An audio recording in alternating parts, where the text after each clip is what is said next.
Prends une chaise. L'architecte allemand Ludwig Mies van der Rohe, 1886-1969, est le père de la célèbre formule « Less is more ». Mais il a aussi dit « Construire un gratte-ciel est assez facile.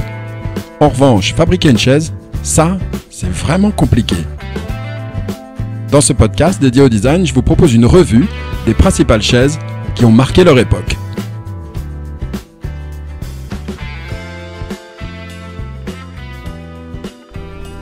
La tulipe de Eero Saarinen. La chaise tulipe est née en 1956. Elle est l'œuvre de Eero Saarinen, 1910-1961, architecte et designer finlandais. La tulipe est le fruit d'une commande de l'éditeur américain Knoll, avec lequel le designer a déjà collaboré. Elle sera son plus grand succès en tant que designer. Eero Saarinen a alors 46 ans. L'Amérique est le pays d'adoption pour les Saarinen, qui s'y sont installés en 1923, suite à la reconnaissance professionnelle qui reçoit son génial architecte de père. Comme Alvar Aalto, Eero Saarinen tombe dans l'architecture par le lien familial. Sa formation est internationale. Diplômé en architecture à Yale, il a ensuite étudié en France et dans plusieurs pays d'Europe.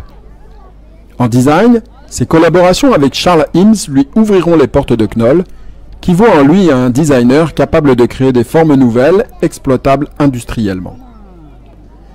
La tulipe est une réponse ou un prolongement de la DSW de Charles et Ray Eames, dont on a parlé dans l'épisode numéro 14 de cette série.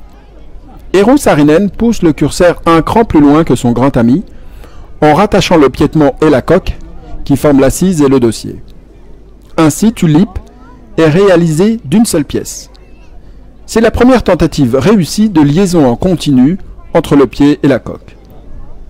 Le pied en aluminium fusionne avec la fibre de verre de la coque.